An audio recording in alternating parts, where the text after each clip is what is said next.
ಶ್ರೀ ಗುರುಭ್ಯೋ ನಮಃ. ನಾವು ಕಾರ್ತಿಕ ಮಾಸದ ಮಹತ್ವವನ್ನು ನೋಡುತ್ತಾ ಬರುತ್ತಿದ್ದೇವೆ.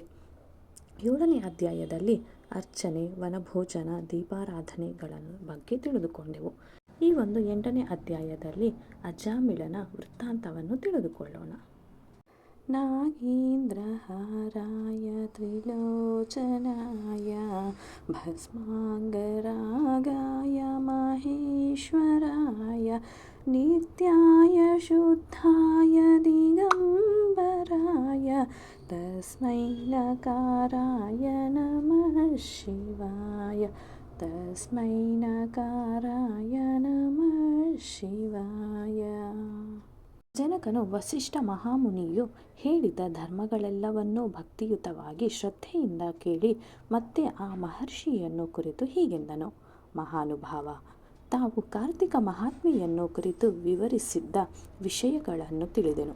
ಇದರಿಂದ ತಿಳಿದ ಧರ್ಮಗಳು ಅತಿ ಸೂಕ್ಷ್ಮ ವಿಚಾರವೆಂಬುದನ್ನೂ ಪುಣ್ಯ ಪಾಪಗಳಿಂದ ಸುಖಮಯವಾಗಿರುವಂತೆ ಹಗಲು ಜೀವನದಿ, ಸ್ನಾನ, ದಾನ, ಜಪ, ಹೋಮ, ದೀಪದಾನಗಳನ್ನು ಕುರಿತು ವಿವರಿಸಿದ್ದೀರಿ.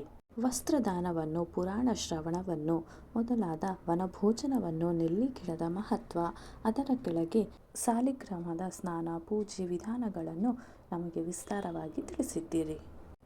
ತಮ್ಮಂತಹ ಋಷಿವರ್ಯರುಗಳಿಂದ ವೇದೋಕ್ತ ಪ್ರಾಯಶ್ಚಿತ್ತ ಕಾರ್ಯಗಳನ್ನು ಆಚರಿಸುವುದರಿಂದ ಹಿರಿದಾದ ಪಾಪಕರ್ಮಗಳು ಕೂಡ ನಶಿಸುವುದೆಂದು ಕೇಳಿದ್ದೇನೆ. ಪ್ರಾಯಶ್ಚಿತ್ತದಿಂದ ಪರಿಹಾರವಾಗುವ ಪಾಪಕರ್ಮಗಳು ಈ ಕಾರ್ತಿಕ ಮಹಾತ್ಮೆಯಿಂದ ನಶಿಸುವುದೇ?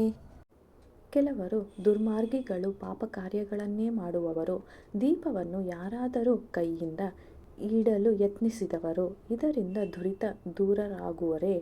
ಈ ವಿಧವಾಗಿ ಪಾಪಾತ್ಮನಾದವರು ಪುಣ್ಯ ಕಾರ್ಯವನ್ನೆಸಗಿದರೆ ಸುಖ ಉಂಟೆ ಎಂಬ ಸಂಶಯವು ನನ್ನನ್ನು ಬಾಧಿಸುತ್ತಿದೆ. ಇದರಿಂದ ನನ್ನ ಸಂದೇಹವನ್ನು ನೀಗಿಸಬೇಕೆಂದು ಕೇಳಿಕೊಳ್ಳುತ್ತೇನೆ. ಇನ್ನೂ ಒಂದು ವಿಷಯವನ್ನು ವಿವರಿಸಿದ್ದೀರಿ. ಅದು ಸಾಧಾರಣ ಪಾತಕವೆಂದೂ ಮಹಾಪಾತಕವೆಂದೂ 2 ವಿಧ. ವೈಶಾಖ ಮಾಸದಲ್ಲಾಗಲಿ, ಕಾರ್ತಿಕ ಮಾಸದಲ್ಲಾಗಲಿ, ಮಾಘ ಮಾಸದಲ್ಲಾಗಲಿ ಕೊಂಚವಾದರೂ ಪುಣ್ಯ ಕಾರ್ಯವನ್ನು ಆಚರಿಸಿದರೆ ಪಾತಕಗಳೂ ಮಹಾಪಾತಕಗಳೂ ಕೂಡ ನಾಶ ಹೊಂದುವುದೆಂದು ವಿದ್ಯಾವಂತರು ಹೇಳುವುದನ್ನು ಕೇಳಿದ್ದೇನೆ. ಇಂತಹ ಪಾಪಗಳನ್ನು ನಾಶಪಡಿಸುವ ದೇಶ, ಕಾಲ, ದಾನವೆಂಬ ಈ 3ರಲ್ಲಿ ಯಾವುದು ಎಂಬುದನ್ನು ವಿಶದೀಕರಿಸಿ ನನ್ನ ಸಂದೇಹವನ್ನು ಪರಿಹಾರ ಮಾಡಿರಿ. ಹೀಗೆ ವಸಿಷ್ಠ ಮಹರ್ಷಿಯು ಜನಕ ಮಹಾರಾಜನ ವಚನಗಳನ್ನು ಕೇಳಿ ಮಂದಹಾಸದಿಂದ, ರಾಜೇಂದ್ರ, ನೀನು ಕೇಳಿದ ಪ್ರಶ್ನೆಯು ಯುಕ್ತಿಯುಕ್ತವಾಗಿಯೇ ಇದೆ. ವೇದಾಂಗಗಳ ವಿಮರ್ಶನೆಯಿಂದ ಅವುಗಳಲ್ಲಿ ಅನೇಕ ಸೂಕ್ಷ್ಮ ಧರ್ಮಗಳಿವೆ ಎಂದು, ಅದರಲ್ಲಿ ಸಾತ್ವಿಕ, ರಾಜಸ, ತಾಮಸಗಳೆಂಬ ಧರ್ಮಗಳು 3 ವಿಧವಾಗಿರುವುದೆಂದು ತಿಳಿದಿರುವೆನು. ದೇಶ, ಕಾಲ, ಪಾತ್ರಗಳು 3 ಕೂಡಿದವರಿಗೆ ಸಾತ್ವಿಕ ಬುದ್ಧಿಯುಂಟಾಗಿ ಅವರು ಮಾಡುವ ಪ್ರತಿಯೊಂದು ಕಾರ್ಯದ ಫಲವನ್ನು ಭಗವಂತನಿಗೆ ಅರ್ಪಿಸುತ್ತಾ ಮನೋವಾಕ್ಕಾಯ ಕರ್ಮಗಳ ಕಾರ್ಯಗಳನ್ನು ಮಾಡುತ್ತಾ ಫಲಾಪೇಕ್ಷೆಯಿಲ್ಲದೆ ಇರುವರು. ಆದುದರಿಂದ ಮಹಾಪಾತಕಗಳು ಕೂಡ ಅಗ್ನಿಯಲ್ಲಿ ಬಿದ್ದ ಹತ್ತಿಯಂತೆ ನಾಶವಾಗುವುವು. ಇಷ್ಟೇ ಅಲ್ಲದೆ ಇಹಲೋಕದಲ್ಲಿ ಸಂಪತ್ತು, ಆಯುರ್ವೃದ್ಧಿಯುಂಟಾಗಿ ಪರದಲ್ಲಿ ಶಾಶ್ವತ ಸಚ್ಚಿದಾನಂದ ಪರಬ್ರಹ್ಮನನ್ನು ಸೇರುವರು. ಆದ್ದರಿಂದ ಕಾರ್ತಿಕ ಮಾಸದಲ್ಲಾಗಲಿ, ಪುಷ್ಕರಗಳಲ್ಲಾಗಲಿ, ಗಂಗಾ, ಗೋದಾವರಿಯೇ ಮೊದಲಾದ ನದಿಗಳಲ್ಲಾಗಲಿ ಸ್ನಾನವನ್ನು ಮಾಡಿ ಪುಣ್ಯಕಾಲಗಳಲ್ಲಿ ವಿಧಿಯುಕ್ತವಾಗಿ ಅಹಂಕಾರ, ಮಮಕಾರ ವರ್ಜಿತರಾಗಿ ವೇದಾಂಗ ಪಾರಂಗತನಾದ ಕುಟುಂಬ, ಭಾರ್ಯೆ, ಮಕ್ಕಳೊಂದಿಗೆ ಕೂಡಿದವನಾದ ನಿರ್ಗತಿಕನಾದ ಸದ್ಬ್ರಾಹ್ಮಣನಿಗೆ ಕೊಂಚವಾದರೂ ದಾನವನ್ನು ಮಾಡಿದರೂ, ನದಿ ತೀರದಲ್ಲಾಗಲಿ ದೇವಾಲಯದಲ್ಲಾಗಲಿ ಜಪ ಹೋಮಾದಿಗಳನ್ನು ನಡೆಸಿದರೂ ವಿಶೇಷ ಫಲವುಂಟು. ಇದನ್ನು ಸಾತ್ವಿಕ ಧರ್ಮವೆನ್ನುವರು. ಯಾವ ಮನುಷ್ಯನಾದರೆ ದೇಶ, ಕಾಲ, ಪಾತ್ರಗಳನ್ನು ದೊರಕಿದರೂ ಶಾಸ್ತ್ರೋಕ್ತವಾದ ಮಾರ್ಗವನ್ನು ಬಿಟ್ಟು ಪ್ರತಿಫಲಾಪೇಕ್ಷೆಯಿಂದ ಮಾಡುವ ಧರ್ಮವು ವಂಶಪಾರಂಪರ್ಯವಾಗಿ ಕಷ್ಟಗಳನ್ನು ಕೊಡುವುವು. ಇಂತಹ ಧರ್ಮವು ಅಹಂಕಾರ, ಮಮಕಾರಗಳಿಂದ ಕೂಡಿರುವುದು. ಇದನ್ನೇ ರಾಜಸ ಧರ್ಮವೆನ್ನುವರು. ಯಾವ ಮನುಷ್ಯನಾದರೆ ಶಾಸ್ತ್ರೋಕ್ತ ವಿಧಿಗಳನ್ನನುಸರಿಸದೆ ದೇಶ, ಕಾಲ, ಪಾತ್ರಗಳು ಕೂಡದ ಕಾಲದಲ್ಲಿ ವ್ರತಗಳನ್ನು ಆಡಂಬರದಿಂದ ಮಾಡುವ ಧರ್ಮದಿಂದ ದುರಿತಹರನಾದರೆ ಕೊಂಚವಾದರೂ ಫಲವಿಲ್ಲದಂತಾಗುವುದು. ಇದನ್ನೇ ತಾಮಸ ಧರ್ಮವೆನ್ನುವರು. ಇದನ್ನು ಕುರಿತು ಒಂದು ಇತಿಹಾಸವನ್ನು ಹೇಳುವೆನು ಕೇಳು. ಸಾವಧಾನ ಚಿತ್ತದಿಂದ ಕೇಳುವಂತವನಾಗು. ಪೂರ್ವಕಾಲದಲ್ಲಿ ಕನ್ಯಾಕುಬ್ಜವೆಂಬ ಹೆಸರುಳ್ಳ ಒಂದು ಮಹಾನಗರವಿತ್ತು. ಅಲ್ಲಿ ಚತುರ್ವೇದ ಪಾರೀಣನೂ ಷಡ್ಶಾಸ್ತ್ರಗಳನ್ನು ಅಭ್ಯಾಸ ಮಾಡಿದವನೂ ಆದ ಒಬ್ಬ ವಿಪ್ರೋತ್ತಮನಿದ್ದನು. ಅವನೇ ಸತ್ಯವ್ರತ. ಅವನ ಹೆಂಡತಿ ಸದ್ಗುಣ ಸಂಪನ್ನಳು, ಪತಿಭಕ್ತಿಯಲ್ಲಿ ಸೀತಾದೇವಿಗೆ ಸಮಾನಳಾಗಿದ್ದವಳು. ಪತಿವ್ರತ ಶಿರೋಮಣಿಯಾಗಿ ವಿರಾಜಿಸುತ್ತಿದ್ದಳು. ಬಹುಕಾಲವರೆಗೂ ಈ ದಂಪತಿಗಳಿಗೆ ಸಂತಾನವಾಗಲಿಲ್ಲ. ನಂತರ ಅವರಿಗೆ ಒಬ್ಬ ಗಂಡು ಮಗು ಹುಟ್ಟಿದನು. ಅವನಿಗೆ ಅಜಾಮಿಳ ಎಂದು ಹೆಸರಾಯಿತು. ಆ ಬಾಲಕನು ದಿನದಿನಕ್ಕೆ ಬೆಳೆಯುತ್ತಿದ್ದಂತೆಯೇ ತಂದೆ ತಾಯಿಗಳು ಹೆಚ್ಚಾದ ಮಮತೆಯಿಂದ ಬೆಳೆಸುತ್ತಿದ್ದರು. ಅವರ ಪ್ರೀತಿ ವಾತ್ಸಲ್ಯದಿಂದ ಅವನು ವಿದ್ಯಾಹೀನನಾಗಿ ದುರ್ಮಾರ್ಗಗಳ ವಶವಾದನು. ಇಷ್ಟರಲ್ಲಿ ಅವನಿಗೆ ಯೌವನವು ಅಂಕುರಿಸಲು ಅವನ ತಂದೆ ತಾಯಿಗಳು ಒಬ್ಬ ಕುಲವಧುವನ್ನು ತಂದು ವಿವಾಹವನ್ನು ಮಾಡಿದರು. ಅವನು ಯೌವನಾವಸ್ಥೆಯಿಂದ ಕಾಮೋದ್ರೇಕನಾಗಿ ಯುಕ್ತಾಯುಕ್ತ ವಿವೇಚನೆಯಿಲ್ಲದೆ ಒಬ್ಬ ದಾಸಿ ವನಿತೆಯನ್ನು ಮೋಹಿಸಿ ಕುಲಕಾಂತೆಯನ್ನು ತ್ಯಜಿಸಿ ಆ ನೀಚ ಕುಲದವಳೊಡನೆ ಯಾವಾಗಲೂ ರತಿಕ್ರೀಡೆಯನ್ನು ಸಲ್ಲಿಸುತ್ತಾ ತಂದೆ ತಾಯಿಗಳ ಮಾತುಗಳನ್ನು ಆಲಿಸದೆ ದೊಡ್ಡವರ ಮಾತುಗಳನ್ನು ತ್ಯಜಿಸಿ ಕಾಲ ಕಳೆಯುತ್ತಿದ್ದನು. ಹೀಗೆ ಕೆಲವು ಕಾಲ ಕಳೆದ ನಂತರ ಅಜಾಮಿಳನು ಸ್ನಾನ ಸಂಧ್ಯಾವಂದನೆಯನ್ನು ಯಜ್ಞೋಪವೀತವನ್ನು ಸಹ ಬಿಚ್ಚಿಟ್ಟು ಅವಳ ಮನೆಯಲ್ಲೇ ತಿಂದು ಕುಲಧರ್ಮವನ್ನು ಪಾಲಿಸದೇ ಇದ್ದನು.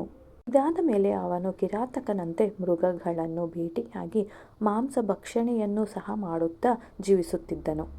ಒಂದಾನೊಂದು ದಿನ ಅಜಾಮಿಳನು ತನ್ನ ಪ್ರೇಯಸಿಯ ಜೊತೆ ಮಹಾರಣ್ಯಕ್ಕೆ ಹೋದನು.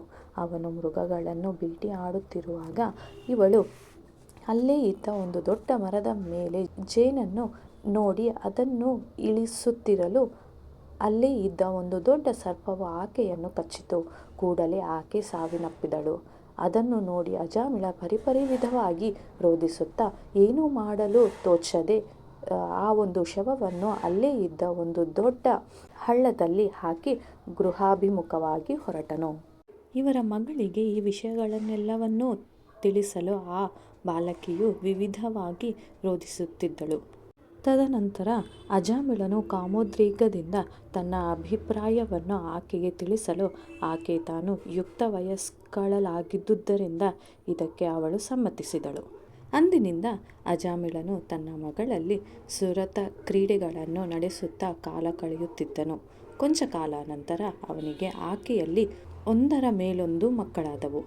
ಅವರಲ್ಲಿ ಒಬ್ಬ ಬಾಲಕನು ಹೊರತು ಮಿಕ್ಕಿದವರೆಲ್ಲರೂ ಮರಣಹೊಂದರು. ಆ ಬಾಲಕನಿಗೆ ಅಜಾಮಿಳನು ನಾರಾಯಣ ಎಂದು ಹೆಸರಿಟ್ಟನು. ಪ್ರೇಮದಿಂದ ಬೆಳೆಸುತ್ತಿದ್ದನು.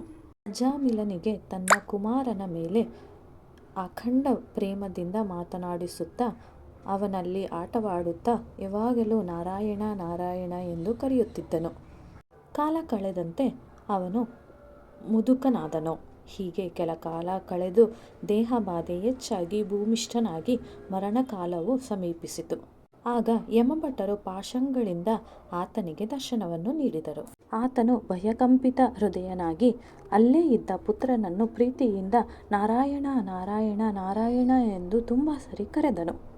ತದನಂತರ ಇದನ್ನು ಕೇಳಿ ಯಮಕಿಂಕರರು ಭಯಚಕಿತರಾದರು. ನಂತರ ಅಲ್ಲೇ ಇದ್ದ ದಿವ್ಯಮಂಗಳ ವಿಗ್ರಹವು ವಿಶಾಲವಾದ ನೇತ್ರಗಳುಳ್ಳವರು ಶಂಖ ಚಕ್ರಾದಿಗಳನ್ನು ಧರಿಸಿದವರು ವಿಷ್ಣುದೂತರು ಅವರ ಎದುರಿಗೆ ಪ್ರತ್ಯಕ್ಷರಾದರು. ಆಗ ಯಮದೂತರು ವಿಷ್ಣುದೂತರು ಪರಸ್ಪರ ಜಗಳವಾಡಿದರು. ಯಮದೂತರು ವಾದವನ್ನು ಮಾಡುತ್ತಿದ್ದಂತೆಯೇ ವಿಷ್ಣುದೂತರು ಅವನನ್ನು ವಿಮಾನಕ್ಕೆ ಹತ್ತಿಸಿದರು. ಕೂಡಲೇ ಯಮದೂತರು ಈ ರೀತಿ ಪ್ರಶ್ನಿಸಿದರು: ಅಯ್ಯ, ನೀವ್ಯಾರು? ನೀವೇಕೆ ಈತನನ್ನು ಕರೆದುಕೊಂಡು ಹೋಗುತ್ತಿದ್ದೀರಿ? ನೀವು ದೇವಗಣಗಳಲ್ಲಿ ಸಿದ್ಧರೋ ಗಂಧರ್ವರೋ ಮೊದಲಾದವರಲ್ಲಿ ಯಾರು ಹೇಳಿ ಎಂದು ಆ ಯಮದೂತರು ಕೇಳಿದರು. ಇಲ್ಲಿಗೆ ಸ್ಕಾಂದ ಪುರಾಣಾಂತರ್ಗತ ಕಾರ್ತಿಕ ಪುರಾಣದಲ್ಲಿ ಅಜಾಮಿಳನ ವೃತ್ತಾಂತವು ಎಂಬ 8ನೇ ಅಧ್ಯಾಯವು ಮುಗಿಯಿತು. ಸರ್ವೇಂದ್ರಿಯಾತೀತ ಪದಸ್ಥಿತೋಪಿ ಸರ್ವೇಂದ್ರಿಯ ಪ್ರೇರಯಿತಾ ಪರೋ ಯಃ ಶ್ರೀ ಸೌಮ್ಯ ಕಾಶೀಶ ಮಹೇಶ್ವರಾಯ ತಸ್ಮೈ ನಮಃ ಶಿವಾಯ ತಪೋವನಾಯ. ಮುಂದಿನ ಭಾಗದಲ್ಲಿ ವಿಷ್ಣುದೂತರು ಯಮಕಿಂಕರರ ಸಂಭಾಷಣೆಯನ್ನು ನೋಡೋಣ. ಶ್ರೀ ಗುರುಭ್ಯೋ ನಮಃ.